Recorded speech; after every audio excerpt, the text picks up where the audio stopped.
Hola a todos, mi nombre es Luca Pipia, trabajo en el Instituto Cartográfico y Geológico de Cataluña, en Barcelona, España.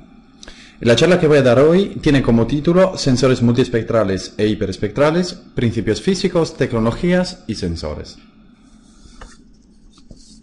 Este soy yo. Mi trabajo trata sobre la modelización radiométrica de sensores multiespectrales e hiperespectrales, aerotransportados y de satélite.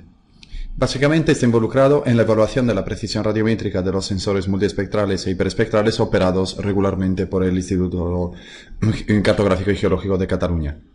Además, mi ámbito de investigación trata también sobre la extracción de información útil a través del desarrollo de modelos físicos aplicados a medidas multiespectrales e hiperespectrales. El objetivo de esta charla es proporcionarles una visión general del mundo de los sensores multiespectrales e hiperespectrales. Como se puede entender fácilmente, se trata de un área de investigación muy amplia, y proporcionar una visión exhaustiva de este campo es inviable en el poco tiempo que tenemos a disposición. Por lo tanto, el objetivo principal es que ustedes puedan llegar a entender y tratar adecuadamente la información adquirida de forma remota por este tipo de sensores, tanto en términos de radiación que reciben y parte del espectro electromagnético a la que resultan sensibles, como de qué porción seleccionar de ese espectro electromagnético para el estudio que se pretende llevar a cabo.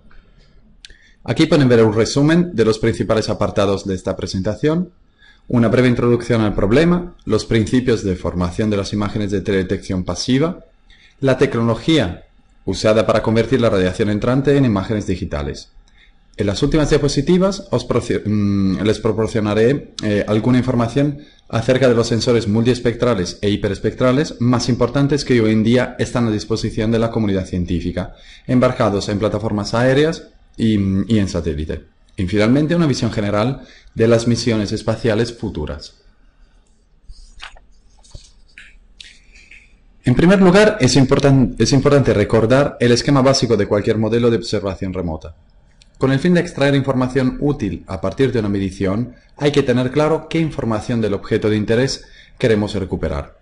Acto seguido, tenemos que estar seguros de que esta información llega realmente al sensor en forma de radiación electromagnética. Además, necesitamos saber si solo esta información llega al sensor o si hay también contribuciones espurias, que por lo tanto habrá que filtrar adecuadamente.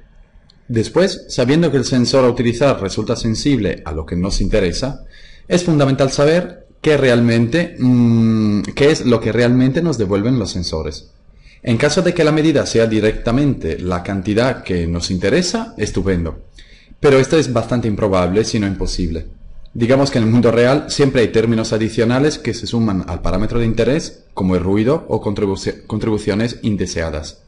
Eso significa que tenemos que esclarecer cómo explotar esta fuente de datos, que es nuestro sensor, para conseguir nuestro objetivo.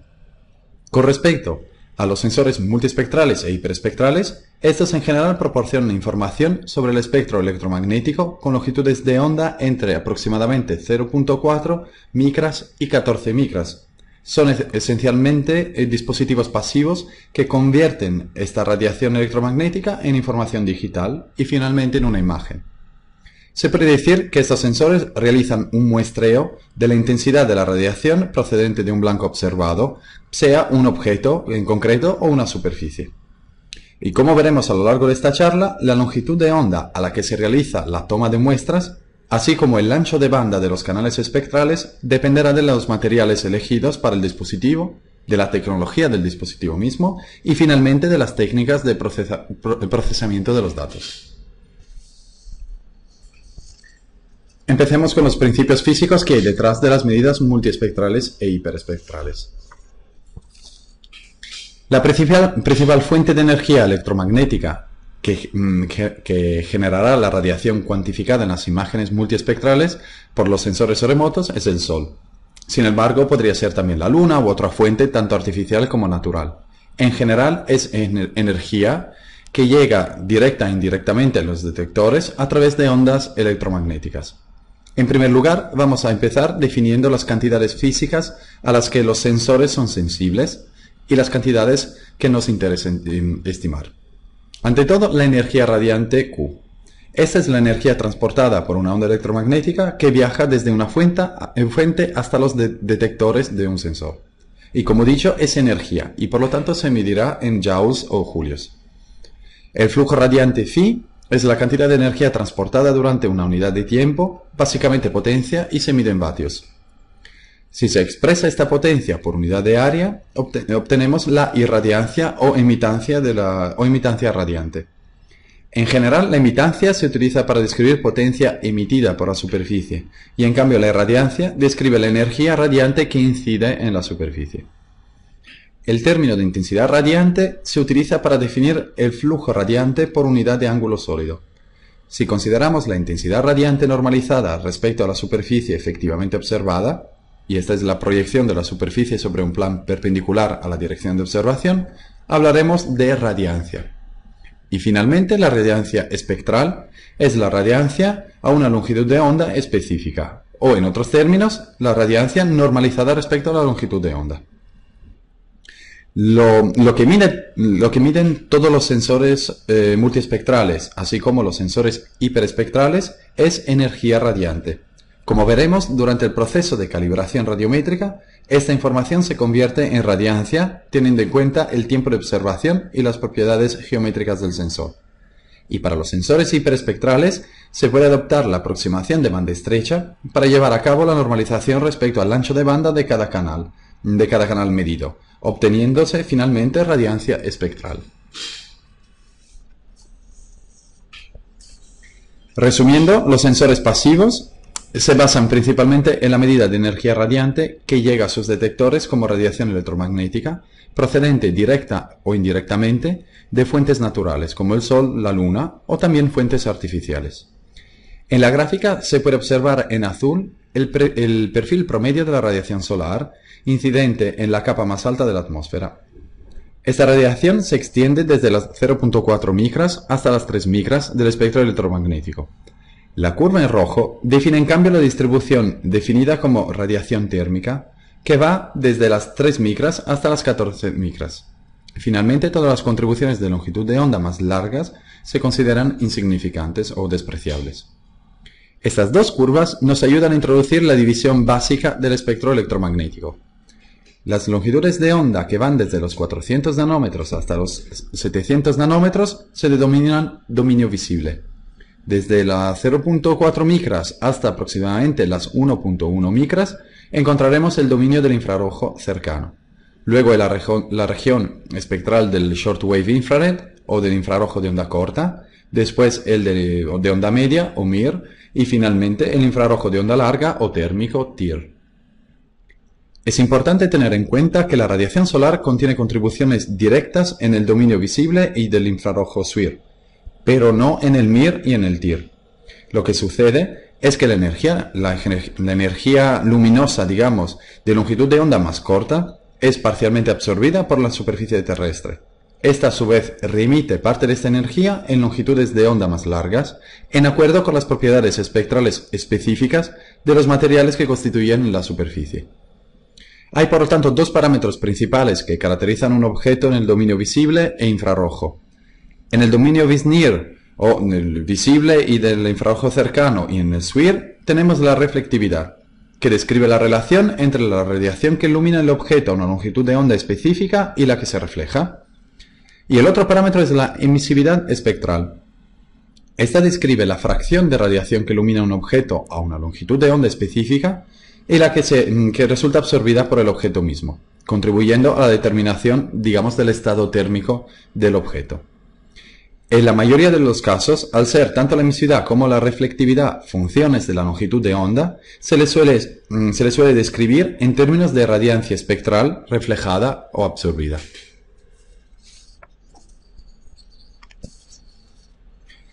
En esta animación pueden observar los flujos de la radiación solar a través de la atmósfera hacia la superficie de la Tierra.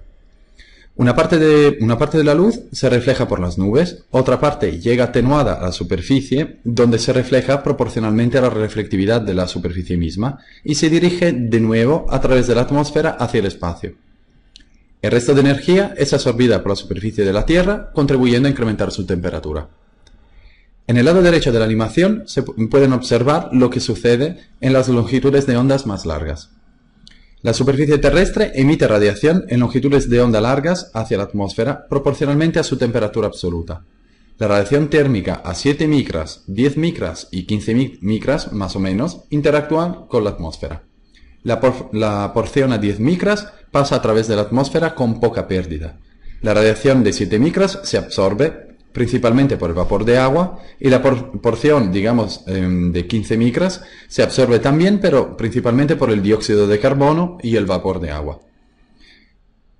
Esos procesos resultan más claros en la imagen de la parte derecha de la diapositiva. La absorbancia total de la atmósfera es función de la longitud de onda que estamos considerando.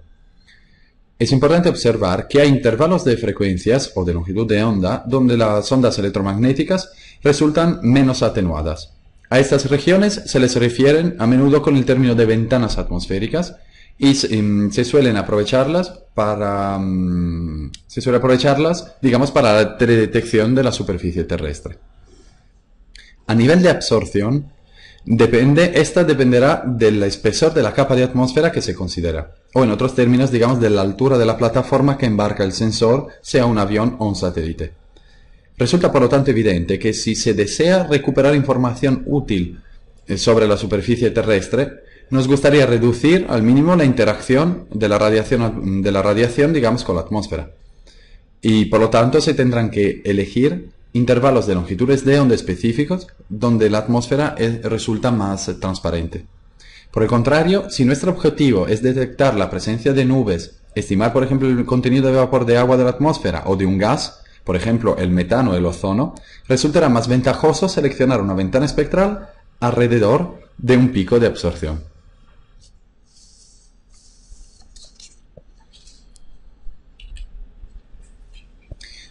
En este punto, creo que es importante introducir de manera más rigurosa unos conceptos ya introducidos que se utilizan constantemente entre detección multiespectral e hiperespectral. La reflectancia o reflectividad espectral, que es la relación entre la irradiancia espectral reflejada por un material y la irradiancia espectral incidente sobre el material. Luego tenemos la transmitancia o transmisividad espectral, que se utiliza principalmente para describir la atmósfera, y es la relación entre la irradiancia espectral transmitida a través de un material y la irradiancia espectral incidente sobre el material. Y por último tenemos la absorbancia espectral, que será la relación entre la irradiancia espectral absorbida en el material y la irradiancia espectral incidente sobre el material.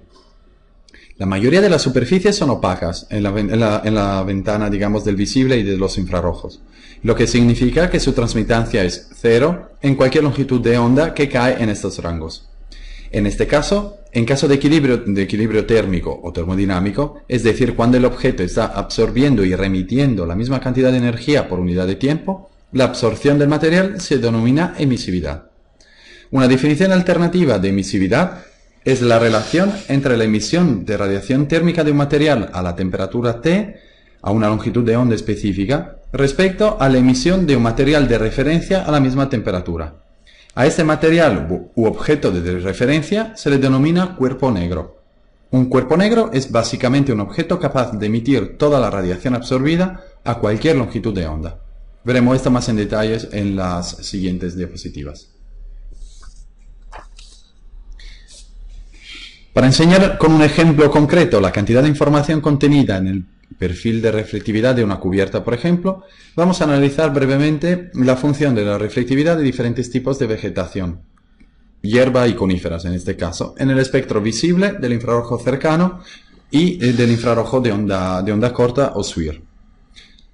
El perfil de reflectividad espectral de una cubierta específica se suele indicar también con el término de firma espectral. La razón es que esta curva, que podemos observar en la gráfica para diferentes tipos de plantas, enfatiza las propiedades específicas de cada tipo de planta, permitiendo su discriminación e identificación. Además, es posible proporcionar una interpretación física a las características que todas estas curvas presentan en longitudes de onda específicas. En general, la región del espectro visible se caracteriza por una baja reflectividad y baja transmisividad debido a la fuerte absorción de los pigmentos foliares. La respuesta a longitudes de onda menores depende del contenido de los diferentes tipos de clorofila.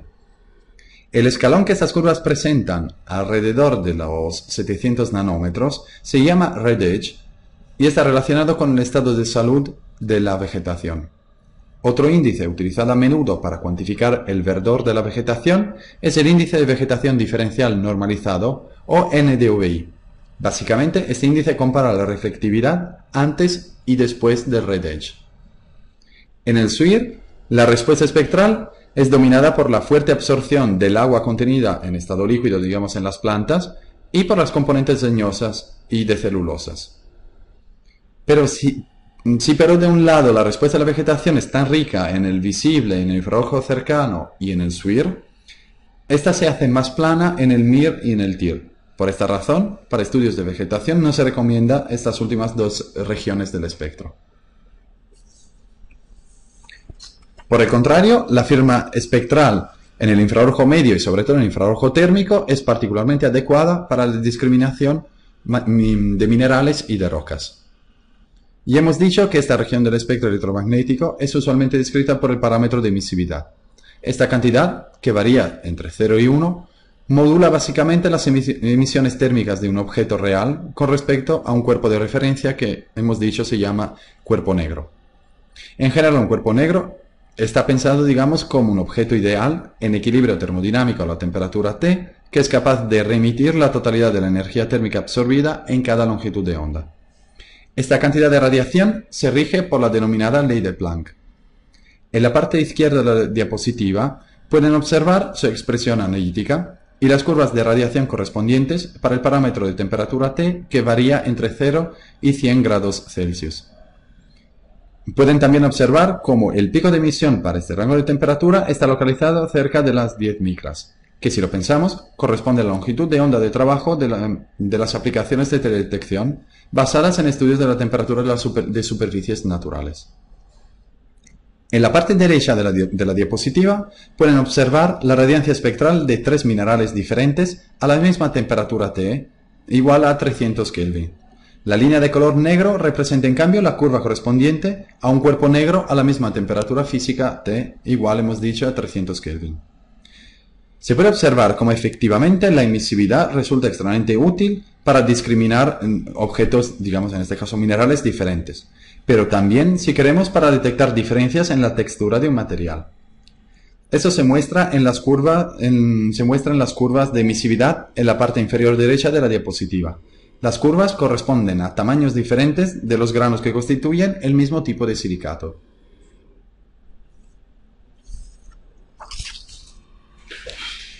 En resumen, la información sobre la reflectividad de una cubierta, así como la emisividad o la temperatura, nos ayuda a identificar materiales y a detectar propiedades biofísicas específicas de nuestro interés. Esta representa la información que llega al sensor y que nosotros quisiéramos estimar. Pero esta tarea, digamos, es fácil. La respuesta es no, porque la información de radiancia espectral llega al sensor junto con otras contribuciones no deseadas. Entonces, se hace imprescindible estimar todas estas componentes no esenciales con el fin de filtrarlas o compensarlas correctamente. No vamos a entrar en la descripción de las técnicas para la recuperación de la reflectividad, o por ejemplo, para llevar a cabo la separación de temperatura y de emisividad. El propósito de esta diapositiva es darles una idea de lo que hace falta tener en cuenta a la hora de interpretar correctamente la información que proporciona un dispositivo multiespectral o hiperespectral. Para ello vamos a separar el caso del Luvenir y del SWIR del caso del MIR y del TIR. En el caso de las regiones del espectro visible, infrarrojo cercano e infrarrojo de onda corta, hay 5 contribuciones principales de energía que llegan al sensor. La primera de ellas es la radiación solar directa.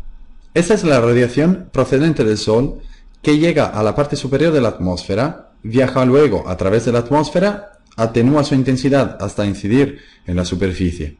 Aquí se refleja de acuerdo con la curva de reflectividad de la superficie y se propaga finalmente hacia el sensor. Este término corresponde al número 1. Además, hay 4 términos adicionales que deben ser tenidos en consideración. Tres de ellos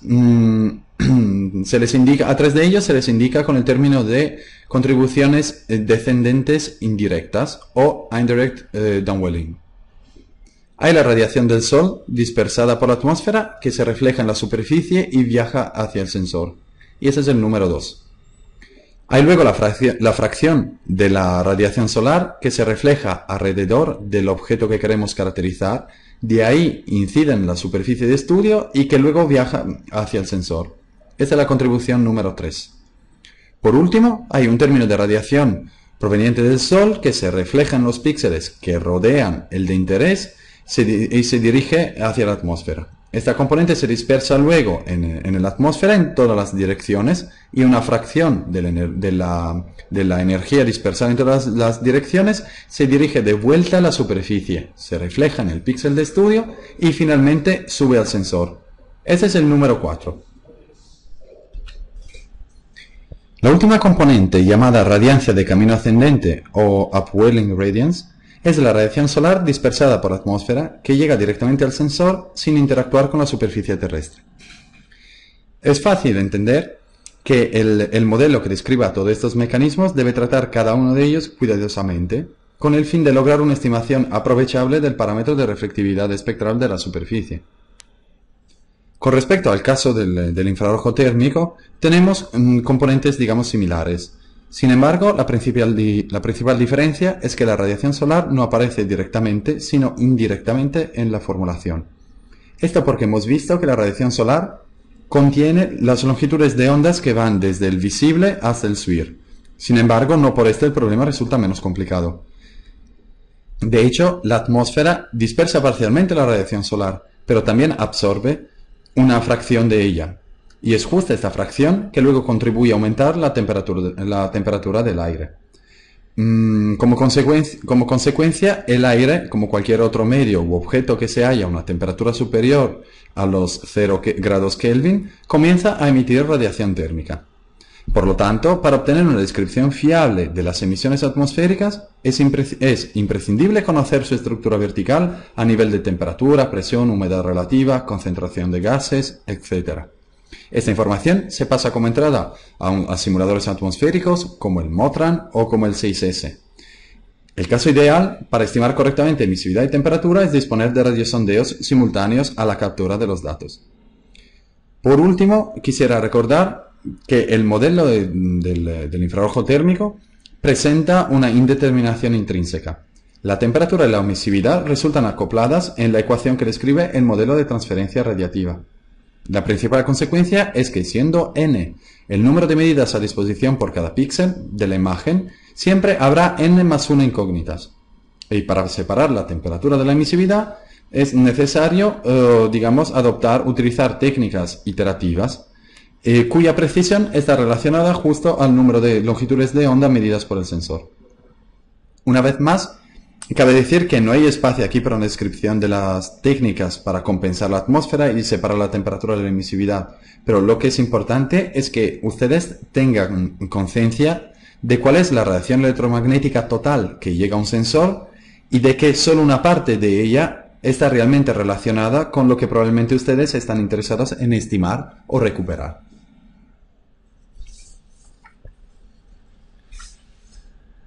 De acuerdo, ahora que sabemos qué tipo de información llega en general a un sensor pasivo de teledetección en el dominio visible y en el dominio infrarrojo, vamos a empezar con la descripción de los sensores que se usan para describir esta radiación. En general, un sensor multiespectral es un dispositivo capaz de medir la radiación electromagnética en más de 3 bandas diferentes. Los sensores multiespectrales convencionales captan la radiación en una ventana espectral amplia. Se suelen llamarles, de hecho, sensores de banda ancha o broadband. La razón, digamos, es que de esta manera la cantidad de energía que entra en el sensor es suficiente para proporcionar una alta relación señal-ruido. Y esto quiere decir que desde un punto de vista radiométrico, los datos adquiridos tendrán una calidad alta o muy alta. La imagen en la parte izquierda de la diapositiva corresponde al sensor DMC, una cámara fotogramétrica utilizada para adquisiciones cartográficas desde plataforma aerotransportada. Este es el sensor típicamente utilizado para generar las imágenes ortométricas del Google Earth a una resolución espacial de centímetros. Este sensor adquiere información de radiancia espectral usando 5 filtros de banda ancha diferentes: el azul, el verde, el rojo, el canal infrarrojo cercano, y a estos 4 canales se les refieren generalmente con el término de imágenes multiespectrales, y el canal pancromático. En la foto en el medio pueden observar cómo cada canal se mide utilizando un tren óptico diferente. Por lo general, la imagen multiespectral tiene una resolución espacial más baja que el canal pancromático, pero se obtiene finalmente una imagen multiespectral de alta resolución aplicando técnicas de pan-sharpening. Es importante también destacar que, con respecto a las fotos normales, el canal infrarrojo cercano, ofrece la oportunidad de jugar con combinaciones de canales para llevar a cabo estudios de vegetación o clasificación. Después de la calibración radiométrica de los datos, de la conversión de la energía radiante en radiancia espectral y del corregistrado espacial de todos los canales, este es lo que podemos observar si generamos con la DMC una imagen RGB con los canales rojo, verde y azul medidos por el sensor. Fíjense en la imagen en la parte izquierda de la diapositiva. Si en cambio sustituimos en una imagen RGB el canal rojo real con el canal del infrarrojo cercano, observamos lo que pueden ver en la imagen en la parte derecha de la diapositiva. La respuesta más fuerte de la vegetación en el canal infrarrojo hace que su detección resulte mucho más fácil con respecto a los objetos artificiales que la rodean.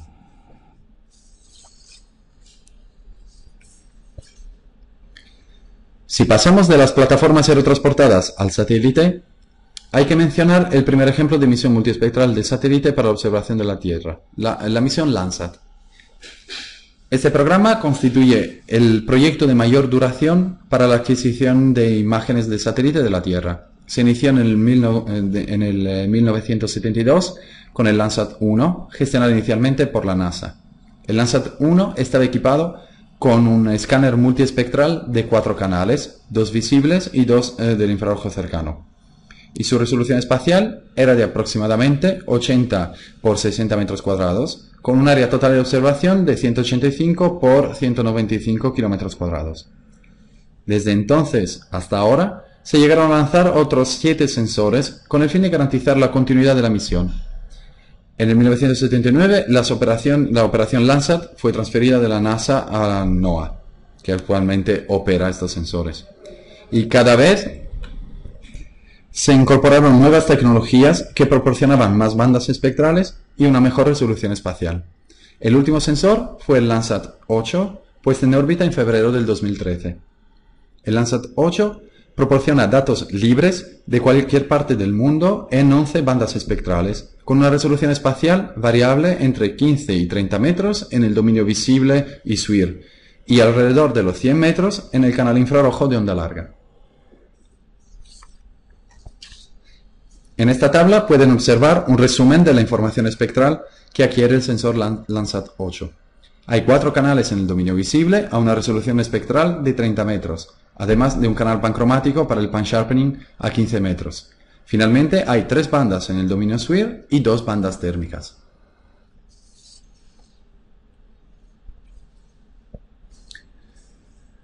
El Landsat es probablemente el sensor multiespectral más famoso en la comunidad científica de teledetección a nivel mundial. Sea la razón el hecho de que fue el primero o que sus datos se distribuyen libremente, el Landsat es una referencia para la comunidad científica de teledetección y sus datos se utilizan en todo el mundo. Sin embargo, es importante decir también que durante los últimos 30 años ha habido muchas más misiones de satélite y en este momento hay una gran cantidad de sensores multiespectrales montados en plataformas de satélite que adquieren información acerca de la superficie de la Tierra. Algunos de ellos son públicos y operados por las agencias espaciales nacionales o internacionales. Otros son privados. Muchos proporcionan información similar y otros adquieren datos en bandas específicas ya que están enfocadas en aplicaciones específicas. Desde mi punto de vista, no es importante presentar ejemplos de más sensores porque la experiencia del Landsat es suficiente. Lo que creo que es más importante es entender cuál es el principio de medición que acomuna todos estos sensores y, aunque desde un punto de vista general, enseñar su principio de funcionamiento.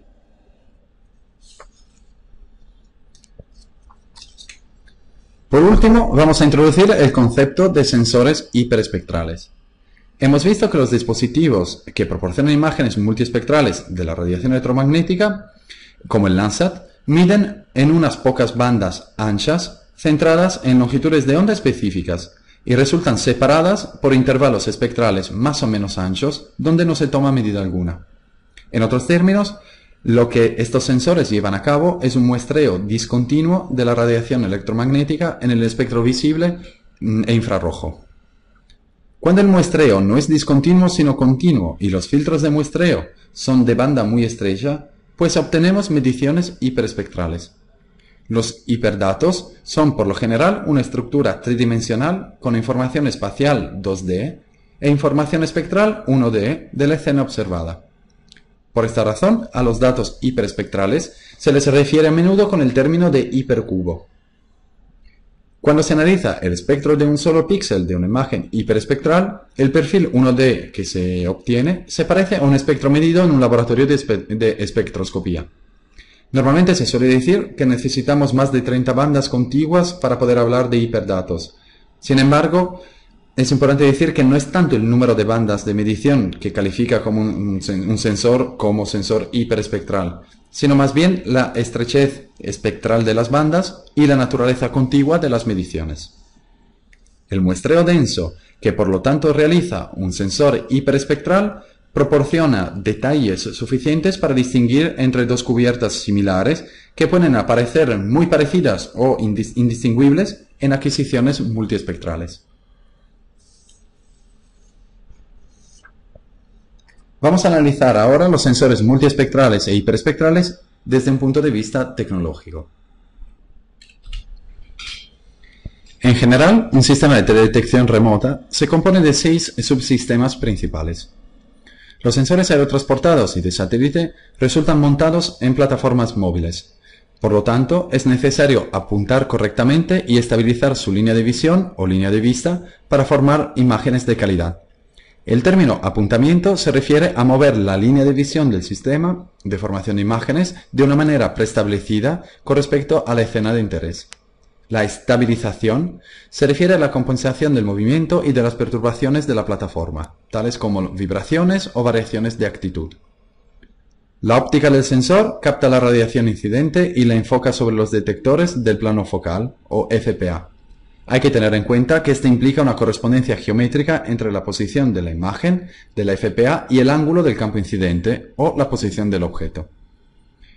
Desde un punto de vista radiométrico, la óptica acepta como entrada la radiación incidente desde una posición de la escena y la enfoca en una posición correspondiente del plano focal. La FPA se compone de un conjunto de detectores, cada uno de los cuales convierte la irradiancia incidente en una señal eléctrica detectada. La electrónica de lectura de las señales analógicas descarga la información contenida en la matriz de detectores con técnicas de multiplexing, realizando también tareas como la amplificación de la señal, el filtrado y la digitalización. Todas estas son pautas imprescindibles para llegar a formar una imagen digital.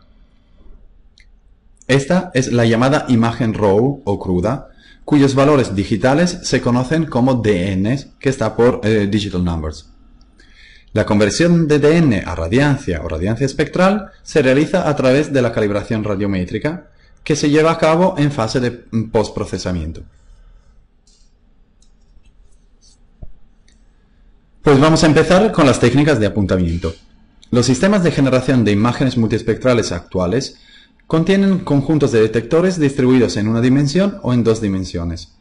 Cuando se usan matrices unidimensionales, la línea de visión debe cambiar para poder escanear la superficie a estudiar y por lo tanto poder formar una imagen. Una solución es el modo de adquisición Whisk-Broom. En ese escaneo, la FPA está orientada en la dirección de vuelo. A lo largo de la trayectoria de la plataforma, un espejo de escaneo direcciona la luz que se refleja en la superficie observada hacia un único detector, que recoge por lo tanto la información de un píxel espacial a la vez.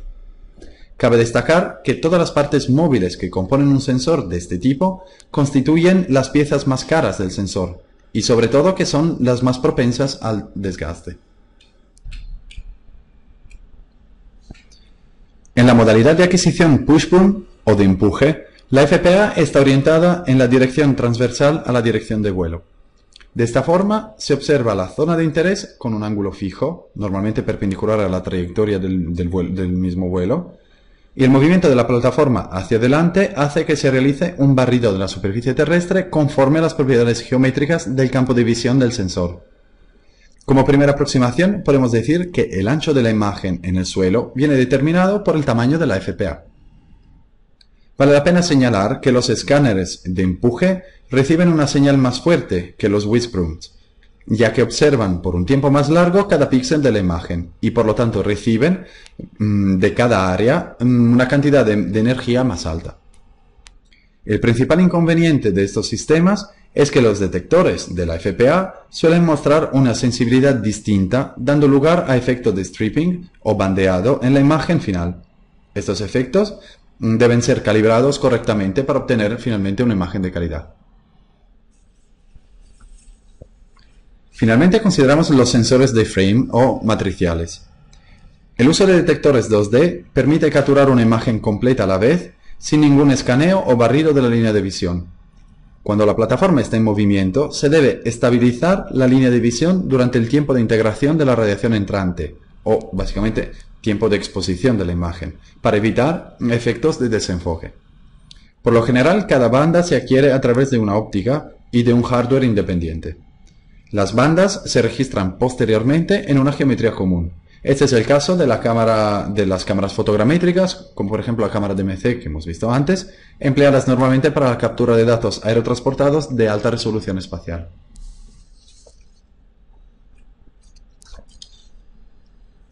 Esta animación proporciona, creo, una descripción visual muy útil de las tres modalidades de adquisición porque se les pueden comparar de forma simultánea. Pueden observar la estrategia whiskbroom en la parte izquierda de la diapositiva, la estrategia pushbroom en el medio y finalmente los sensores matriciales o de frame en la parte derecha de la diapositiva. Es importante destacar que cada uno de estos sistemas tiene sus ventajas y sus inconvenientes. Los sensores de tipo whiskbroom corresponden probablemente a la tecnología más antigua. Hoy en día los sensores multiespectrales que pretenden cubrir solo el rango visible y el infrarrojo cercano están más orientados a la tecnología matricial de frame. Cuando deben ser adquiridas también bandas en el infrarrojo de onda corta o en el infrarrojo térmico, se prefiere generalmente un diseño de tipo pushbroom. Finalmente, para los sensores hiperespectrales, la resolución pushbroom es la que se emplea casi siempre por razones que serán más evidentes a lo largo de esta presentación.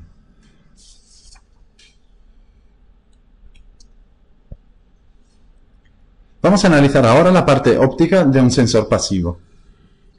En general, la óptica de un dispositivo de formación de imágenes captura la radiación incidente y la enfoca hacia los detectores del plano focal. Digamos que el fin último de un sistema óptico es producir una imagen de irradiancia en la FPA, una imagen que represente fielmente la distribución de energía radiante de la escena. Los parámetros básicos que caracterizan un sistema óptico son su distancia focal f y el diámetro d de la abertura. Estos dos parámetros determinan la que se conoce como factor de magnificación m de la óptica, que es igual a la relación entre la longitud focal y la distancia radial entre el objeto enfocado y el sensor. Otra cantidad de interés para la definición de la resolución espacial de una óptica es el que se conoce como abertura del diafragma, que se le indica aquí con una F barra almohadilla, que es igual a la relación entre la longitud focal F y el diámetro de la abertura D. Si ahora indicamos con XG y G y RG las coordenadas del objeto dentro de la escena y con XY las coordenadas correspondientes en la FPA, la distribución de radiancia FI es idealmente igual a la expresión que pueden observar en la parte derecha de la diapositiva. LPP es la radiación real que entra en el plano focal del sensor. K es un factor de escala y M, como ya hemos dicho, es el factor de magnificación de la óptica. En la práctica, todos los sistemas ópticos están limitados en su capacidad de reproducir idealmente la distribución de la irradiancia real F. Según el análisis de Fourier de la óptica de cualquier dispositivo, la imagen del plano focal de un sistema lineal e invariante en el espacio está dada por la convolución bidimensional de la distribución de la irradiancia real y la función de transferencia del sistema, aquí indicada con h de xy, o en inglés Point Spread Function. Vamos a considerar un ejemplo ahora muy simple. Para un sistema con una óptica con simetría circular perfecta, la PSF es dada por la función de Airy. Pueden ver la expresión matemática de la función de Airy en la parte izquierda de la diapositiva y un corte de una sola dimensión de la función en la parte derecha. Un parámetro clave de la PSF es el término epsilon0, que indica la distancia entre el pico y el primer valor nulo. Esta distancia, aquí representada paramétricamente, digamos, respecto a la longitud de onda y a la focal de la óptica, describe el límite fundamental de resolución de la imagen proporcionada por la óptica utilizada. Además del límite físico de difracción, introducido por la limitación de la apertura a través de la cual entra la radiación, hay otras imperfecciones que afectan a la calidad de la imagen final. Estas son, por ejemplo, las aberraciones, las distorsiones geométricas y la absorción. Idealmente, el frente de onda de la radiación que procede de un objeto converge idealmente en un punto del plano focal, en el caso de una óptica perfecta. Las distorsiones deforman este frente de onda ideal y hacen que los rayos converjan en un lugar diferente del plano focal. Cabe destacar que las distorsiones no afectan a la forma de la PSF. Por el contrario, las aberraciones sí que amplían la respuesta de un objeto puntual. El resultado es por lo tanto una visión borrosa y la pérdida de resolución espacial de la imagen. Finalmente, la absorción disminuye la transmisión de la radiación que a través del sistema óptico llega a la FPA, reduciendo como consecuencia el contraste entre la información de la imagen y el nivel de ruido del sistema. La función de Airy representa un modelo simplificado de la óptica. Creo que de todos modos es útil para dar una idea del efecto de la difracción, digamos, en la resolución espacial. Si se quiere pero llegar a tener una caracterización más completa del diseño de un sistema óptico y también de su rendimiento, es imprescindible incluir en el estudio todos estos términos de aberraciones geométricas potenciales que tienden a ampliar la PSF. Un último tipo de aberraciones que me gustaría aquí solo mencionar es la aberración cromática. Esta se debe fundamentalmente a la dispersión de los componentes ópticos. A nivel de definición, hablamos de aberración cromática axial cuando se produce un cambio en el poder óptico con la longitud de onda, mientras que hablamos de aberración cromática lateral cuando se produce un cambio en la magnificación de la imagen con la longitud de onda. La dispersión de las lentes ópticas se caracteriza por el denominado número de Ebby, que se define como la función del índice de refracción en el centro del intervalo espectral de interés y el cambio del índice de refracción a lo largo de este rango espectral. Los vidrios de baja dispersión con un alto número de Ebby se llaman crown glasses. Los cristales de alta dispersión con bajo número de Ebby se llaman flint glasses. Para equilibrar las aberraciones cromáticas y también las geométricas, una solución eficiente, utilizada a menudo en los sistemas ópticos reales, es el doblete acromático. La idea básica es muy simple. Se utiliza una lente con longitud focal positiva, básicamente una lente convergente, de tipo crown glasses, y se combina su salida con una lente de distancia focal negativa o divergente de tipo flint glass. Los fundamentos de la parte óptica de los sensores pasivos que hemos visto en las diapositivas anteriores son independientes de la región espectral en la que funciona, digamos, el sensor. Pero una característica importante entre las regiones espectrales es, sin embargo, la disponibilidad de materiales de alta transmisión que puedan ser utilizados para fabricar superficies ópticas con el nivel de precisión muy alta que estos sistemas requieren. Como ejemplo, en esta diapositiva pueden observar la transmisión espectral típica de una variedad de materiales ópticos y de infrarrojo. Para los sistemas de formación de imágenes en el rango visible se utilizan a menudo vidrios de borosilicato que llegan a filtrar todas las radiaciones a partir de la región del espectroSWIR. El silicio proporciona altos valores de transmisión de longitud de onda hasta el SWIR. Siempre el silicio, pero también el zafiro, proporcionan una buena transmisión a lo largo de la región espectral del infrarrojo medio, pero presentan una longitud de onda de corte inferior alrededor de 1 micra. Y finalmente el germanio, pero también es el seleniuro de zinc o el sulfiro de zinc, proporcionan una buena transmisión de infrarrojo térmico.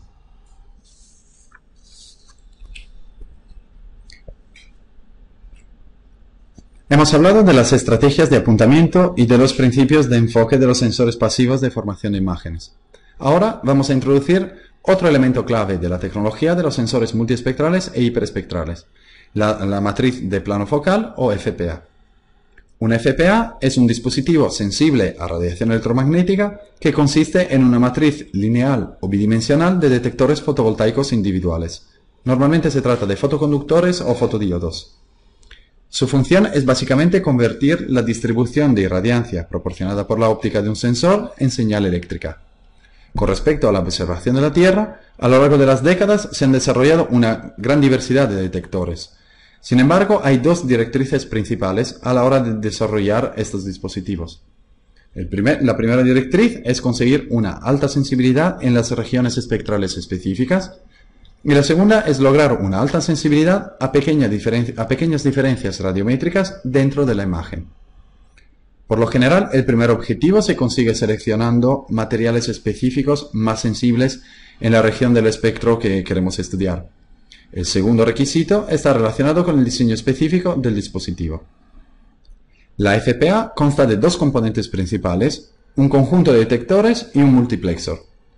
El primero produce una respuesta eléctrica proporcional a la radiación incidente, y esta puede ser una tensión eléctrica, una corriente eléctrica, una carga acumulada o una carga de resistencia. El multiplexor es en cambio el encargado de leer la información de cada detector y transferirla al convertidor analógico digital para su almacenamiento. Por esta razón, al multiplexor se le refiere a menudo como circuito integrado de lectura, o ROIC, del inglés Readout Integrated Circuit. Generalmente, los circuitos de conmutación son dispositivos de carga acoplada, o CCD, o semiconductor complementario de óxido metálico, más conocidos como CMOS. Vamos a ver las diferencias principales entre ellos. En un sensor CCD, por efecto de la radiación electromagnética que incide sobre el detector asociado a cada píxel, se acumulan cargas fotoeléctricas. Esta carga se transfiere a través de un número muy limitado de nodos de salida para que se convierta en tensión eléctrica y de aquí a un convertidor analógico digital. Los CCDs leen las cargas fotoeléctricas acumuladas en cada detector, que también se conocido como pozo, a través de una secuencia de puertas capacitivas a lo largo de las columnas. Podrían ser también las filas dependiendo de la orientación de la FPA. En esta animación se puede observar el funcionamiento de una columna por etapas. Como el bus de salida presenta solo un canal de descarga, el proceso de lectura se aplica a una columna a la vez. Vamos a intentar volver a repetir la animación. En primer lugar, la radiación incidente llena a cargar todos los detectores de la FPA. Después se lee la carga acumulada en el detector que está más cerca del bus de descarga.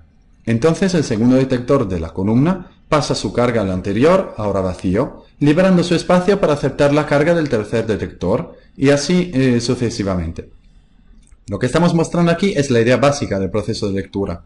Dependiendo del hardware integrado, las columnas se leen de una en una o todas a la vez. De hecho, hay muchas variaciones de esta estructura básica, incluyendo algunas con múltiples salidas para soportar, digamos, altas velocidades de adquisición, como en el caso de los sensores de frame.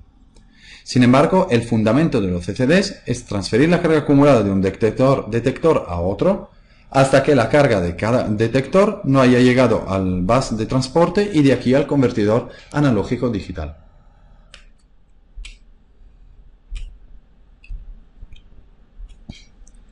La lectura de la FPA de tipo CMOS representa un diseño alternativo de circuitos integrados de lectura.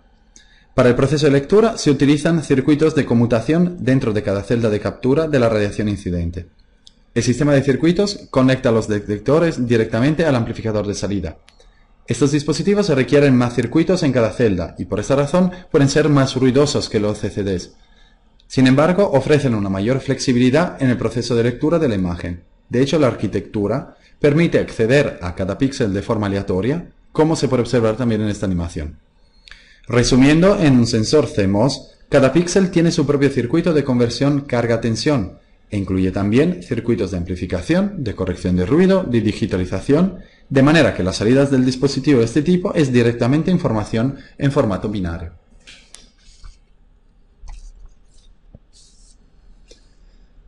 Tanto los dispositivos de tipo CCD como los sensores CMOS ofrecen un excelente rendimiento a nivel de calidad de la imagen. Los sensores CMOS ofrecen una mayor capacidad de integración, o sea, permiten la integración de más funciones en el mismo chip. Ofrecen una disipación de potencia más baja y una mejor posibilidad de monitorización del sistema. De todos modos, hoy en día no hay una clara línea que divide el ámbito de aplicación de una tecnología u otra dependiendo del tipo de aplicación.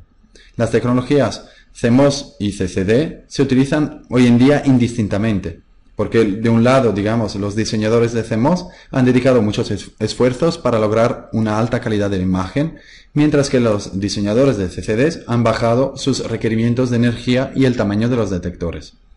Lo que sí podemos decir, en general, es que la diferente estrategia de estas dos tecnologías conllevan, digamos, consecuencias importantes para la capacidad de los sensores y sus limitaciones. En general, hay 8 atributos que pueden caracterizar el rendimiento de un sensor de formación de imágenes. Sin describirlos todos, me gustaría destacar los que se pueden considerar más importantes. La responsividad, que es la cantidad de la señal que proporciona el sensor por unidad de energía óptica de entrada. Y desde este punto de vista, los sensores CMOS son ligeramente superiores a los CCDs. El rango dinámico, que es la relación del nivel de saturación de un píxel respecto a su umbral de señal mínimo. Y los CCD aquí tienen alguna ventaja sobre los CMOS. La uniformidad. Con este término se indica en general la consistencia de la respuesta para los diferentes píxeles bajo condiciones de iluminación idéntica. Los sensores CMOS son tradicionalmente peores que los CCDs. Sin embargo, los nuevos amplificadores que se van fabricando hoy en día hacen que la uniformidad de algunos sensores CMOS resulte próxima a la uniformidad de los CCDs. Y finalmente me gustaría destacar el enventanado, que se atribuye a la tecnología CMOS. De hecho, esta tecnología tiene la capacidad de leer solo una porción de la imagen, digamos, adquirida por el sensor. Y por lo tanto ofrecen una velocidad de adquisición de fotogramas más elevadas para pequeñas regiones de interés.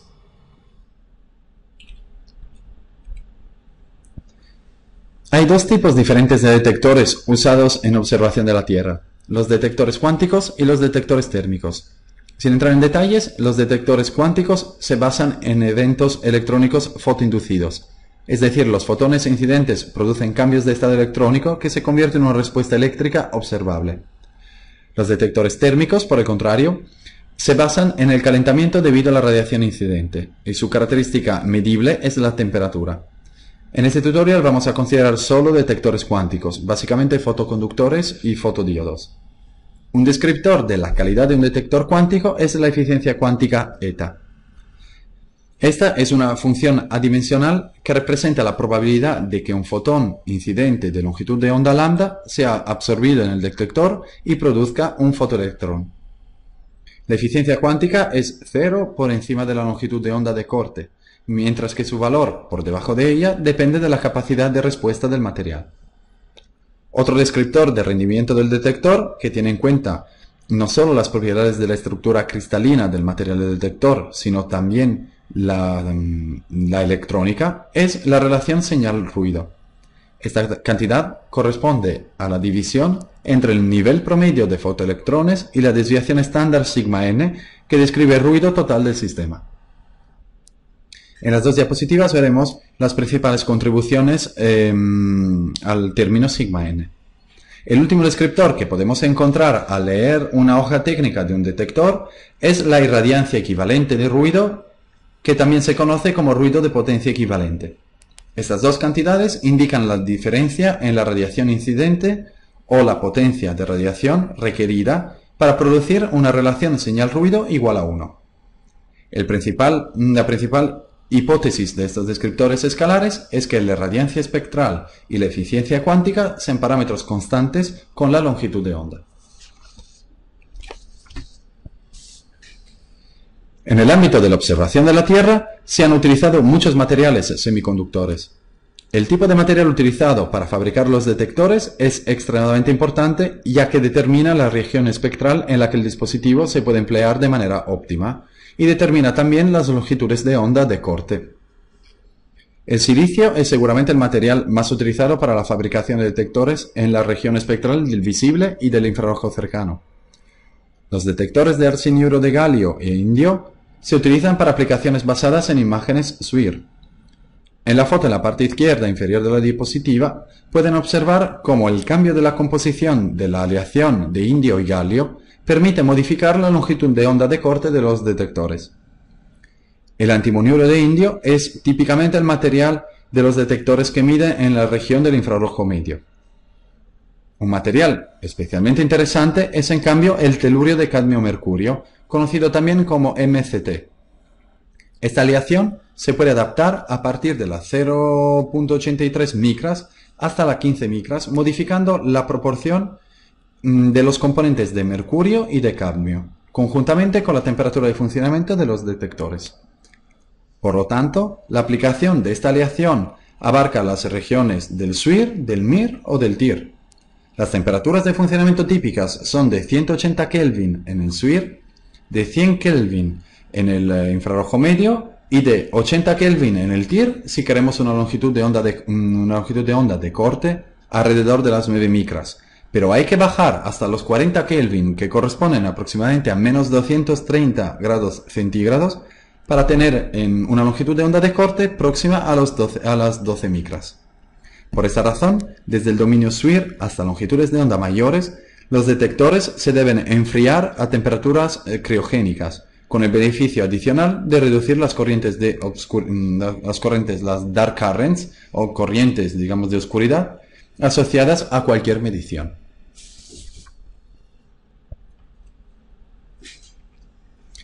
Una caracterización analítica de ruido que afecta a los detectores cuánticos de una FPA no es fácil, pero creo que es interesante por lo menos aclarar la distinta naturaleza de las principales contribuciones al ruido total del sistema. Hay 4 componentes estadísticamente independientes que se indican como shot noise, dark noise o ruido oscuro, el ruido de Johnson y el ruido electrónico. En pocas palabras, la primera contribución, el ruido de tipo shot, es debido a los cambios dentro de los fotodetectores que aparecen en el caso de radiación de iluminación constante. La estadística de ruido resultante es de tipo poissoniano. El segundo ruido, el ruido dark, se debe a la naturaleza estadística de los portadores de carga discreta. Esta fuente de ruido no está relacionada con la radiación entrante y sigue una distribución estadística de tipo Poisson o poissoniana. El ruido de Johnson está caracterizado con el movimiento térmico de los portadores de carga dentro de los circuitos resistivos y se caracteriza por una distribución estadística de tipo normal o gaussiana. Y finalmente tenemos el ruido, aquí indicado con el subíndice X, asociado a toda la circuitería de lectura, a los preamplificadores y a la electrónica de descarga. La desviación estándar de ruido total, el término sigma n, se obtiene como raíz cuadrada de la suma de la varianza de cada término estadísticamente independiente que hemos aquí nombrado. Esta, sigma n, es la cantidad que finalmente debe ser considerada para la estimación de la relación señal-ruido del sistema.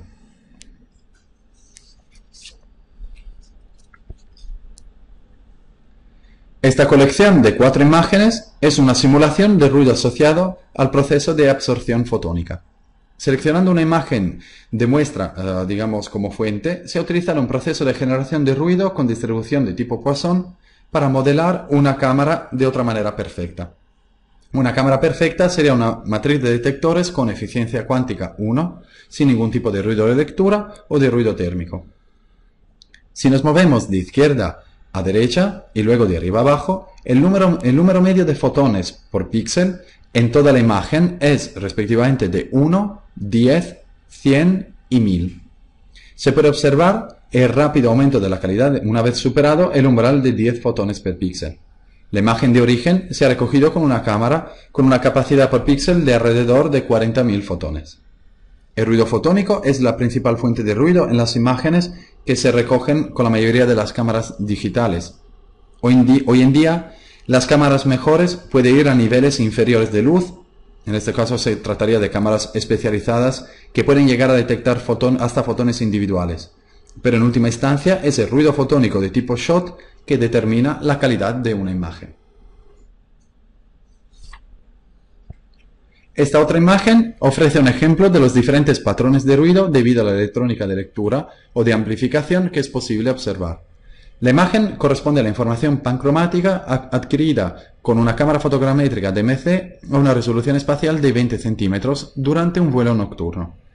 En general, el ruido electrónico suele ser un ruido estructurado que presenta por lo tanto periodicidades. Puede ser estacionario o no estacionario si los patrones de ruido resultan constantes o varían a lo largo de la imagen.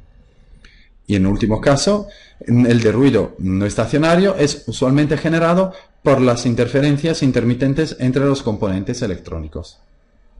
En este caso podéis, con este nuevo rango dinámico, observar 4 patrones estacionarios y periódicos estacionarios diferentes. Si realizamos un zoom de la imagen anterior, esto es lo que podemos observar. Para lograr filtrar estos efectos, normalmente se realiza un análisis espectral. La gráfica en color en la parte izquierda de la diapositiva describe las frecuencias espaciales más altas del espectro de la imagen que presenta ruido electrónico. Allí pueden observar la existencia de picos que aparecen con un espaciado regular. El filtrado de estos picos con técnicas adecuadas, por ejemplo las técnicas de tipo notch, permiten eliminar estas contribuciones indeseadas y recuperar por lo tanto la información de fondo. Pueden observar el resultado en la segunda imagen en nivel de grises en la diapositiva. Esta imagen final resultará obviamente afectada por los otros tipos de errores, otros tipos de ruido, como los con distribución de tipo poissoniano o de ruido gaussiano, que se pueden filtrar con otras técnicas más basadas en filtrados espaciales.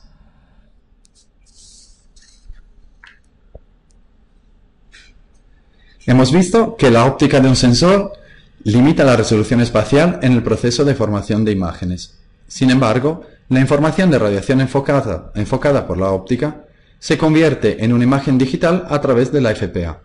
Lo que entonces lleva a cabo la FPA es, en otros términos, un muestreo de la distribución de radiancia enfocada por la óptica de un sensor.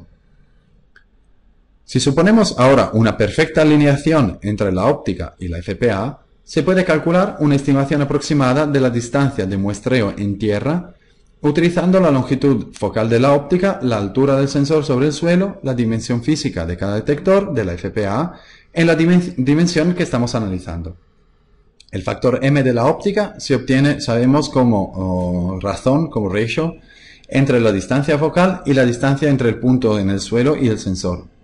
Por lo tanto, la Ground Sampling Distance, o GSD, resultará dada por la dimensión del detector a lo largo de los dos ejes ortogonales X y divididos por el factor de amplificación M.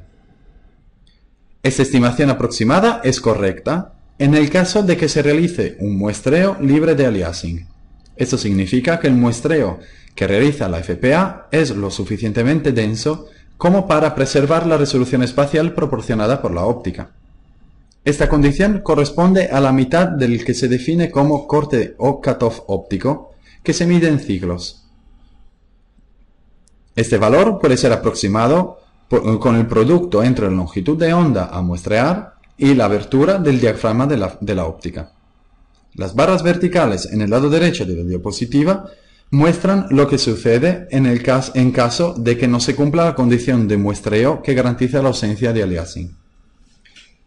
Por último, es importante destacar que hasta ahora no hemos hecho ninguna suposición acerca de cuál es la propiedad de la radiación que ilumina cada uno de los dos ejes de la FPA. Si recuerdan lo que dijimos en el apartado sobre las estrategias de apuntamiento, en el caso de las cámaras matriciales o de tipo frame, La información de radiación que se enfoca es únicamente de tipo espacial. Eso significa que a lo largo de los ejes X y Y de la FPA estamos recibiendo información espectral de la misma naturaleza. Para explicarme mejor, esto sería el caso de una imagen 2D pancromática en una imagen o de una imagen 2D correspondiente a la radiación del canal rojo o del canal azul, verde o incluso de la información de un canal infrarrojo. Los sensores multiespectrales o hiperespectrales basados en un sistema de captura de tipo Bush-Broom, en los que se adquiere una sola línea de la franja observada en tierra a la vez, utilizan una dimensión de la FPA para almacenar la información espacial, pero utilizan la otra dimensión para separar la información correspondiente a longitudes de onda diferentes.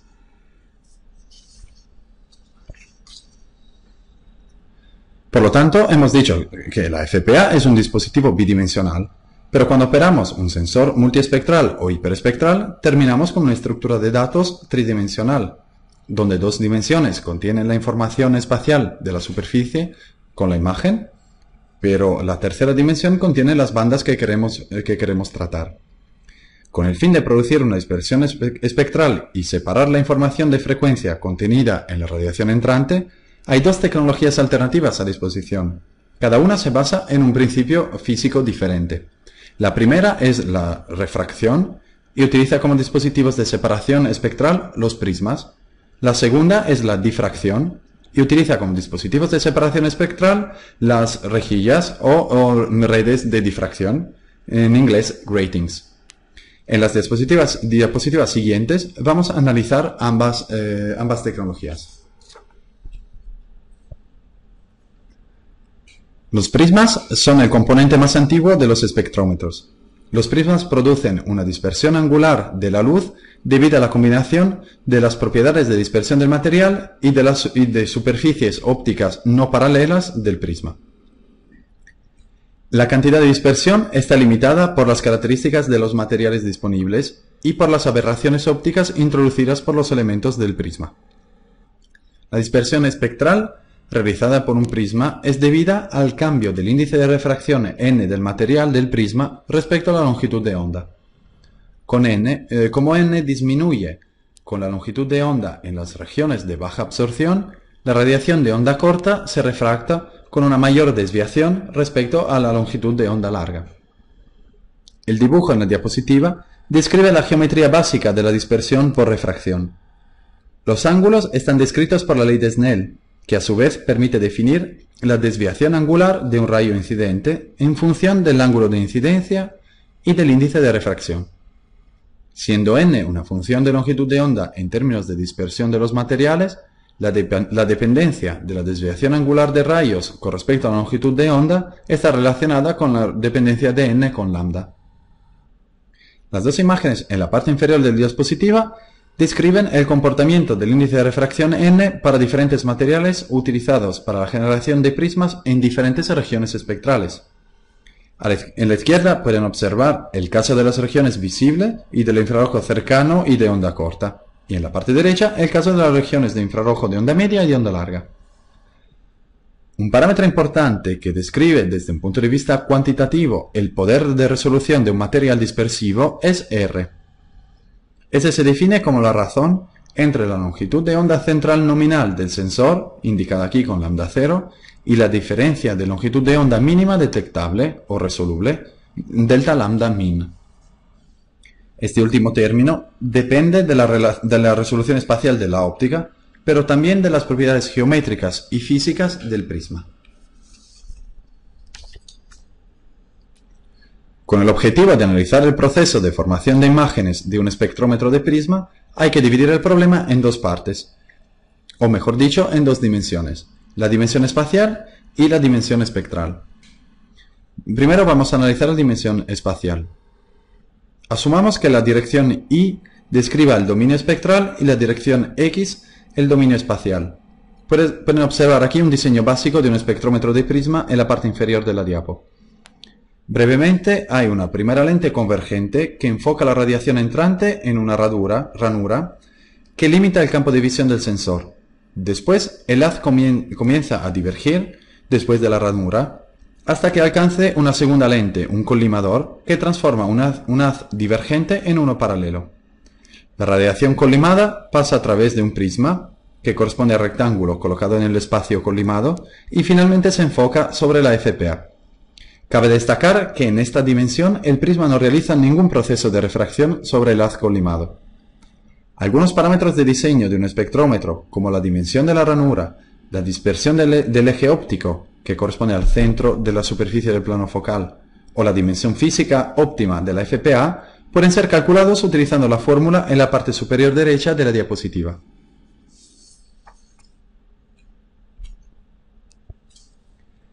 Analicemos ahora la otra dimensión, la espectral. Como pueden ver, el diseño es prácticamente el que hemos estudiado en la diapositiva anterior. Lo que sí se puede observar aquí es cómo el prisma ahora asume la forma triangular clásica. La razón es que en esta dimensión, este elemento actúa como separador de longitudes de onda. La dirección espectral puede ser definida por tres longitudes de onda: la longitud de onda mínima, lambda min, la longitud de onda máxima y la longitud de onda central lambda 0. El intervalo entre lambda min y lambda max representa el rango espectral del espectrómetro. Tal como se describe por la fórmula en la parte superior derecha de la diapositiva, es este intervalo que limita la dimensión espectral de la matriz de detectores.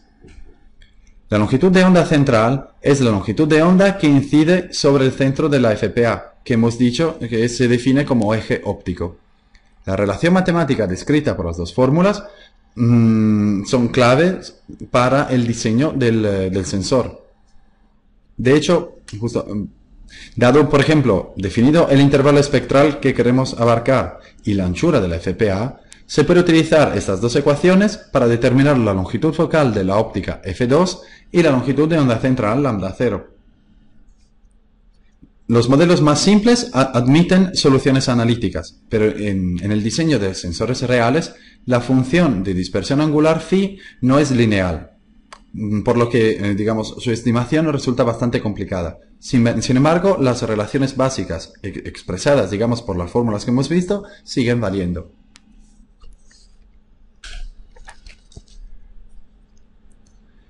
Las redes de transmisión son otro elemento óptico muy común usado para obtener la dispersión espectral de la radiación entrante. Su principio físico es la difracción. Estas redes son básicamente superficies ópticas que contienen una estructura periódica con características del orden de la longitud de onda que se quiere analizar.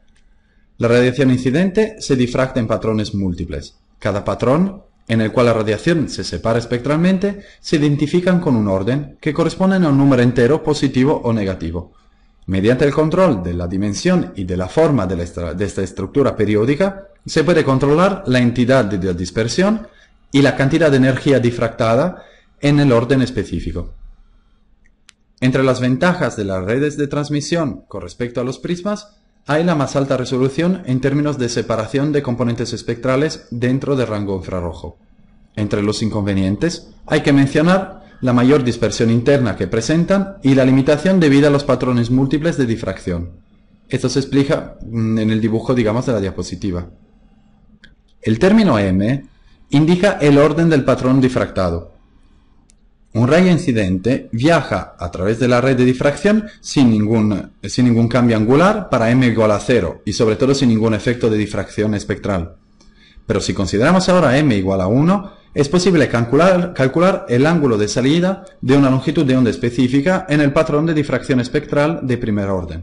Con m igual a 2, la dirección de salida de la longitud de onda específica en el patrón de segundo orden y así sucesivamente. Como ya visto en el caso de los prismas, es posible calcular una fórmula analítica que describe la desviación angular de los rayos. Esta expresión analítica se obtiene a través de una aproximación lineal de las funciones trigonométricas que aparecen en las fórmulas más generales. Es importante destacar que la dispersión angular no depende de la forma de la red de dispersión, sino solo de la longitud de la estructura básica que se repite periódicamente dentro de la red. Con respecto a la forma de esta estructura periódica, veremos que esta afecta a la distribución de energía de la radiación entrante a través de los patrones múltiples de difracción.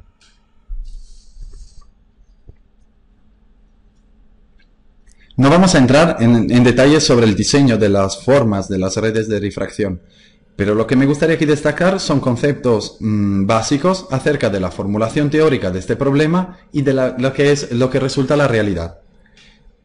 Hemos dicho que la dispersión angular de las redes de difracción está determinada por el periodo mismo de la red, pero la distribución de la energía resulta asociada con la que digamos es la forma de la red. Esta forma se suele describir con una función periódica TDI, función de la variable que define la dimensión espectral de nuestro espectrómetro. Hemos dicho la dirección I. Se puede demostrar que existe una relación entre los coeficientes de la transformada de Fourier de la función periódica TDI y la energía asociada al patrón de difracción del mismo orden. Desde un punto de vista teórico, las redes de difracción de amplitud son generalmente descartadas porque conllevan pérdidas importantes de la energía entrante, que resulta atenuada. Se prefieren, en cambio, las redes que introducen solo una modulación de fase de la onda que atraviesa la red, porque no causan ninguna atenuación. La función que define la variación de la fase de la onda se indica aquí con el término de WDI. Si se plantea el problema desde un punto de vista de la optimización de rendimiento y de la conservación de la energía, el resultado indica que el perfil de la función WDI a diente de sierra es el que maximiza el primer término de la transformada de Fourier de la función WDT. Este término corresponde a la energía asociada al primer patrón de difracción de la red, que es exactamente donde queremos nosotros que se concentre toda la energía difractada. Desafortunadamente, la solución de esta optimización esta solución es solo teórica. La razón es que es imposible producir una red de tipo Blaze o de diente de sierra cuyas propiedades sean independientes de la longitud de onda. De hecho, cada implementación real se caracteriza por una eficiencia máxima en correspondencia de una longitud de onda específica, mientras que la eficiencia de difracción disminuye significativamente a lo largo de todo el rango espectral que se quiera abarcar. Un enfoque alternativo es producir una red de difracción con modulación de fase a través de un diseño de un perfil variable y periódico del índice de refracción. Esta solución alternativa, sin embargo, presenta también una dependencia respecto a la longitud de onda y, por lo tanto, una eficiencia variable a lo largo de la ventana espectral abarcada por el dispositivo.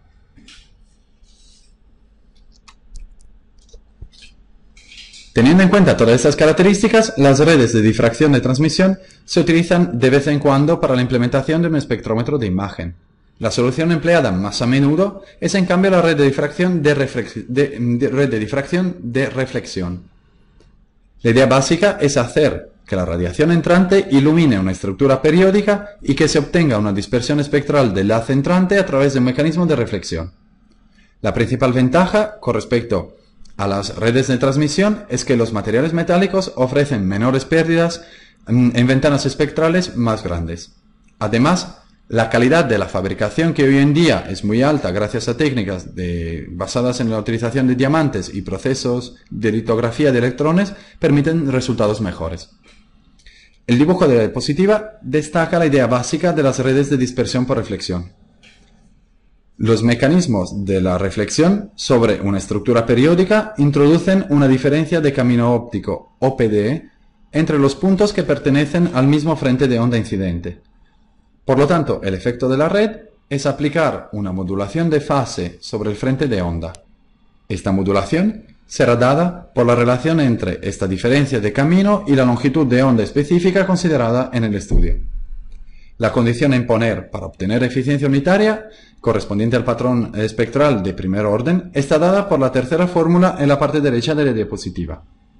También para las redes dispersoras de reflexión, la eficiencia máxima se alcanza para una longitud de onda central, pero su menor disminución a lo largo de todo el rango espectral y las pérdidas de energía inferiores con respecto a las redes dispersoras de transmisión hacen que su uso resulte más atractivo.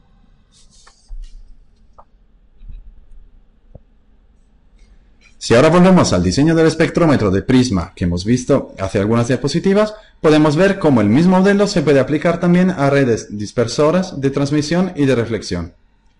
De hecho, la ecuación del diseño básico que define la relación entre la dimensión de la FPA y la dimensión espacial, El factor de aumento de la óptica y el campo de visión es exactamente la misma. Sin embargo, hay un cambio principal en la dimensión espectral. Este cambio se debe a las diferentes relaciones de dispersión angular. Para las redes de transmisión y de reflexión, la dispersión espectral tiene lugar en la dirección opuesta, de modo que el signo de los dos términos que representan el argumento de la función tangente es opuesto.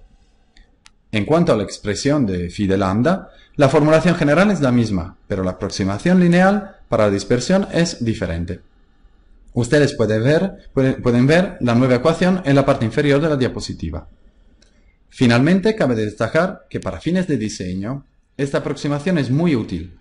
Si indicamos con delta phi la dispersión angular deseada en todo el rango espectral delta min, delta max, habiendo seleccionado ya la longitud focal f2, podemos utilizar la aproximación de dispersión lineal para encontrar el periodo de la red, indicado aquí con lambda mayúscula, y la longitud de onda lambda 0 en el eje óptico. Estos dos parámetros permitirán igualar el ancho de la FPA, el ancho físico, el tamaño físico de la FPA, indicado con la dimensión WI.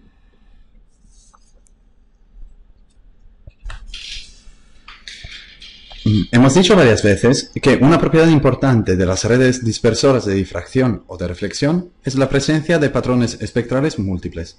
Cabe recordar que esta multiplicidad no aparece en los espectrómetros que utilizan prismas.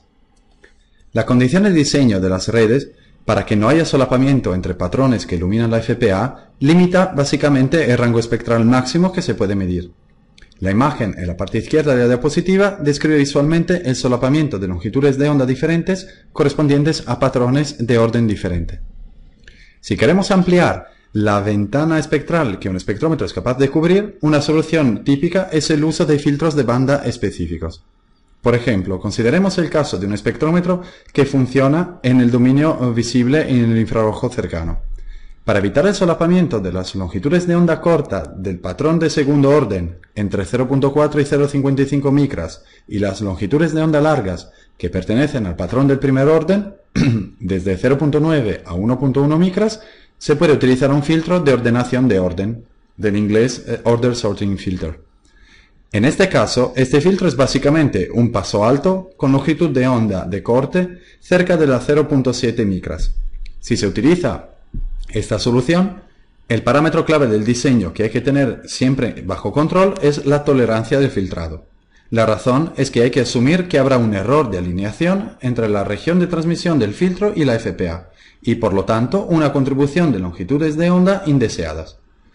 Por la misma razón resulta claro que también si se quiere explotar esta idea para cubrir rangos espectrales más amplios, la utilización de más filtros conllevaría la adopción de un parámetro de tolerancia más restrictivo.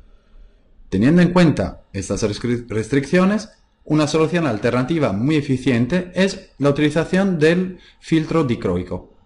Básicamente, un filtro dicroico es un filtro completamente transparente para un intervalo espectral específico y que se comporta como un espejo para los demás intervalos.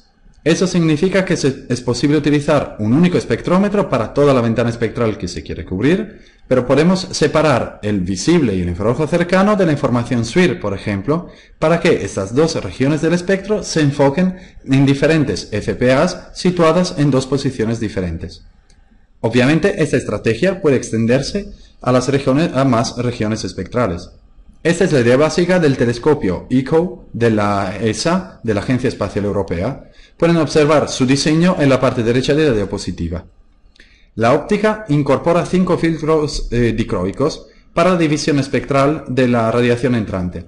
El primer dicroico, D1, dirige la luz de onda corta hacia el dispositivo de apuntamiento de alta precisión, el FGS, y hacia la zona de captura de la información visible y del infrarrojo cercano. Otros dicroicos dividen la luz entrante para que pase a través de la red de dispersión de la información SWIR, del espectro de prisma para la radiación de onda media MIR y del espectro de prisma para la dispersión de la radiación de onda larga.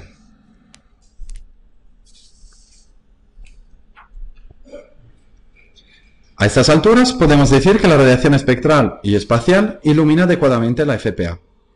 Igualmente, vale la pena dedicar unos minutos a la descripción de las distorsiones principales que caracterizan el muestreo de la distribución de irradiancia realizado por la FPA.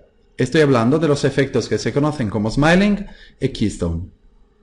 Hemos visto que la aproximación lineal del mecanismo de dispersión es de gran utilidad para definir el diseño inicial de un espectrómetro. Si pero se quiere tener en cuenta los efectos de dispersión no lineales o de dispersión óptica, se requiere un mapeo más preciso de la respuesta de un sensor. Sabemos que hay ecuaciones que caracterizan la dispersión angular de prismas y de redes de dispersión. Identifiquemos ahora con las filas la dirección espectral de la FPA y las columnas como la dirección espacial. Desde un punto de vista teórico, una columna representa toda la información espectral de un píxel específico del campo de visión del instrumento. Esta es la línea vertical verde en la cuadrícula en la parte izquierda de la diapositiva. Del mismo modo, una línea describe la información de todo el campo de visión a una longitud de onda específica. Siempre teóricamente, es posible definir una relación analítica entre la dispersión angular del espectrómetro y el índice de fila de la FPA. Se puede observar esta relación en la parte superior de la diapositiva. Recuerden que PI corresponde a la separación física entre detectores a lo largo de la dirección I, mientras que A0 corresponde al índice de fila del eje óptico de la FPA. El término int es la función de redondeo al entero más cercano. Desafortunadamente, esta correspondencia en un sistema de imagen real no es fiable porque suele haber distorsiones de tipo espacial y espectral, y es bastante normal que los sistemas de formación de imágenes presenten un típico efecto de deformación a cojín, en inglés pincushion, cuya descripción visual, digamos, pueden observar en la parte derecha de la diapositiva.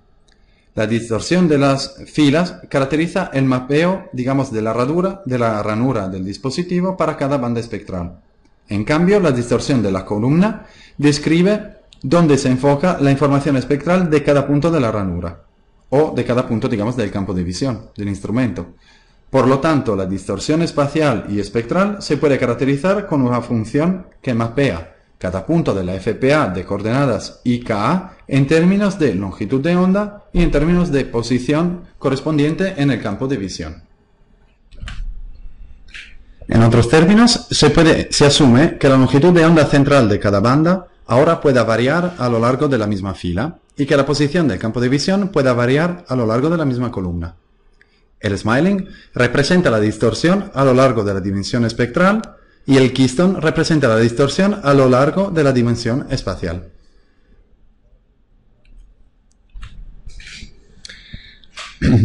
Para poder llevar a cabo la calibración espectral de una FPA y caracterizar el efecto de Smiling se utilizan normalmente medidas en laboratorio de monocromadores y de láser. Dependiendo de la región espectral de los sensores, las fuentes de radiación pueden ser diferentes. Sin embargo, el planteamiento del problema es exactamente el mismo. En general, la calibración espectral se refiere a la estimación del centro de las bandas espectrales para todas las muestras de un cubo hiperespectral. Esto conlleva la estimación de la longitud de onda central de cada detector de la FPA. La idea principal es medir la respuesta de un sistema para n señales de banda estrecha a longitudes de onda diferente. En las regiones del visible, del NIR y del SWIR, esto se puede lograr usando un monocromador, que es básicamente un dispositivo que permite realizar un barrido de todo el rango espectral de interés. Se pueden utilizar también láseres o bombillas específicas, cuyos picos de emisión resultan perfectamente caracterizados. Pueden ver un ejemplo de las emisiones de una bombilla en el rango visible y SWIR en la gráfica en la parte central de la diapositiva. En el dominio infrarrojo de onda larga se emplean láseres específicos y difusores de plástico para filtrar la radiación de un cuerpo negro de calibración y obtener emisiones de banda estrecha.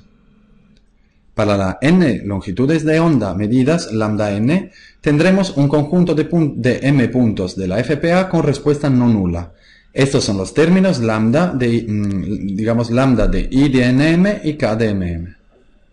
La idea es aproximar la distorsión espectral y espacial con una función cuadrática teniendo en cuenta el efecto de Smiling, la desalineación entre la óptica y la FPA y los efectos de dispersión no lineales.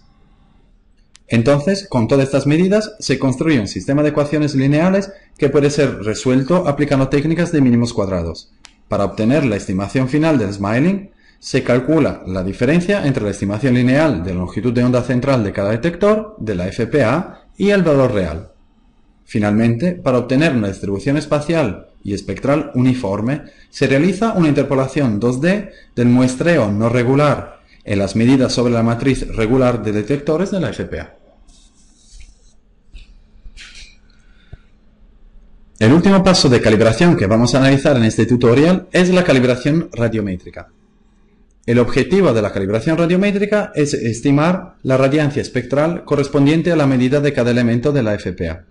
En otros términos, con este paso se pretende corregir todas las faltas de uniformidad que presenta la respuesta de la FPA cuando se considera una radiación de entrada espacial y espectralmente uniforme. La misma idea se aplica para llevar a cabo la calibración de sensores de frame, como de dispositivos push-pull, multiespectrales o hiperespectrales. El primer paso es definir una fuente de calibración fiable de referencia. Los calibradores que se utilizan dependen de la región espectral a medir. Consideramos antes el dominio VNIR y el dominio SWIR, y se analizarán la región del infrarrojo térmico separadamente. El calibrador normalmente utilizado es la esfera integradora. Cada dispositivo de este tipo está calibrado por el Instituto Nacional de Estándares y Tecnología de Estados Unidos. Una esfera integradora consiste en una esfera revestida internamente con un material reflectante y de dispersión difusa. La esfera tiene un agujero para el posicionamiento de una fuente de iluminación y otro para la salida. El elevado número de reflexiones dentro de la esfera garantiza la uniformidad de la luz a la salida, que es el requisito básico para corregir la no uniformidad de la respuesta del sensor en todo el campo de visión. Ahora, la respuesta de la esfera integradora se conoce en términos de radiancia espectral. Pueden observar la medición en laboratorio de la esfera integradora utilizada por el Instituto Cartográfico y Geológico de Cataluña para evaluar la calibración radiométrica del instrumento CASI regularmente operado por el instituto. El CASI es un dispositivo hiperespectral que cubre las regiones del visible y del infrarrojo cercano. Normalmente se aplica un modelo lineal de calibración. La hipótesis básica es que la respuesta del sensor que queremos calibrar sea lineal dentro de un rango dinámico de funcionamiento del sensor. Dicha linealidad está comprobada por el fabricante a través de la construcción de la curva de transferencia de luz o Light Transfer Curve. Teniendo en cuenta, la idea básica es que, teniendo en cuenta que los eventos electrónicos fotoinducidos tienen una distribución de tipo poissoniano, la razón entre la varianza y el valor medio de los DNs medidos por la FPA debe distribuirse linealmente. Pueden ver aquí un ejemplo de la Light Transfer Curve obtenida con el sensor lineal térmico, con el sensor hiperespectral térmico TASI, operado siempre por el Instituto Cartográfico y Geológico de Cataluña.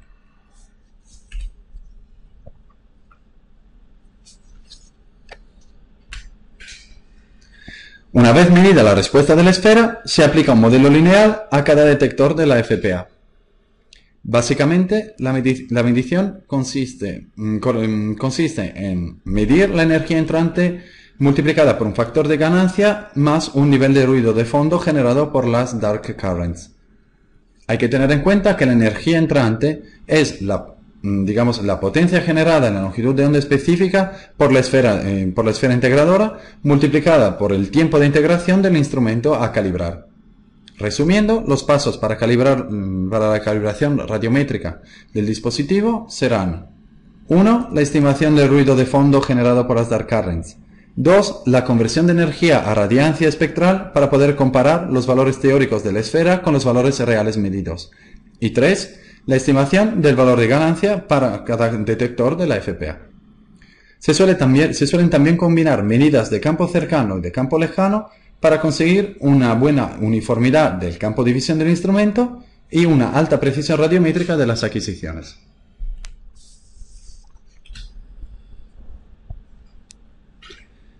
La calibración radiométrica de un sensor que trabaja en el infrarrojo térmico es más complicada. Ante todo, los calibradores que se utilizan para este propósito son llamados cuerpo negros, son diferentes. Este tipo de fuente de calibración, como se ha comentado anteriormente, es un dispositivo basado en un mecanismo de calentamiento o refrigeración termoeléctrica cuya emisividad resulta en principio perfectamente conocida. Teóricamente, este valor debería ser 1 en toda la región espectral del espectro térmico. En la realidad, Sobre todo cuando se quiere tener a disposición una superficie extendida uniforme para fines de calibración, su valor suele estar alrededor de los 0,97-0,98. También es bastante normal que puedan presentar fluctuaciones sobre la región espectral del infrarrojo térmico. Por esta razón, si se quiere conseguir una calibración radiométrica robusta en el dominio TIR, es crucial disponer de una descripción muy precisa del parámetro de emisividad del calibrador en función de la longitud de onda dentro del rango espectral del instrumento. En el caso del infrarrojo térmico, es importante recordar también que todo el entorno está emitiendo radiación térmica, exactamente como cualquier otro objeto que se halla a una temperatura mayor que el 0 Kelvin, y por lo tanto que emite radiación térmica.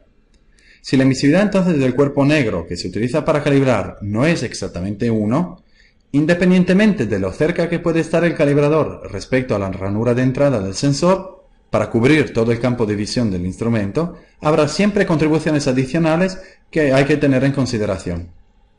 En primer lugar, tendremos las contribuciones internas de la caja del sensor y del sustrato del dispositivo. Ambos emiten radiación térmica que ilumina la FPA. Además, existe la radiación del ambiente que se refleja en la superficie del calibrador con una modulación igual a 1 menos la emisividad del cuerpo negro. Y esta contribución entra dentro del sensor a través de la ranura de observación.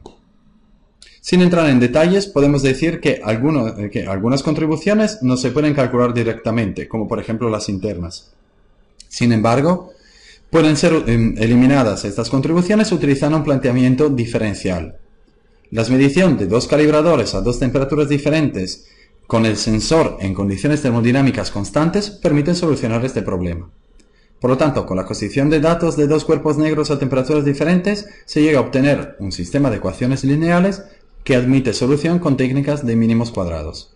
Su solución proporciona finalmente los coeficientes de calibración de todos los detectores de la FPA que hay que utilizar para calibrar radiométricamente cada adquisición del sensor.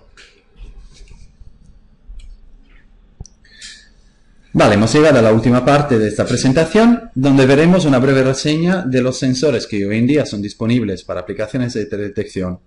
En primer lugar, vamos a ver los sensores multiespectrales e hiperespectrales embarcados en satélite.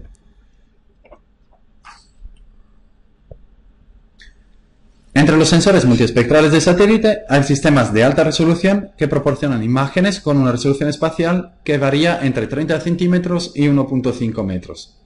Normalmente, estos sensores están enfocados en aplicaciones cartográficas.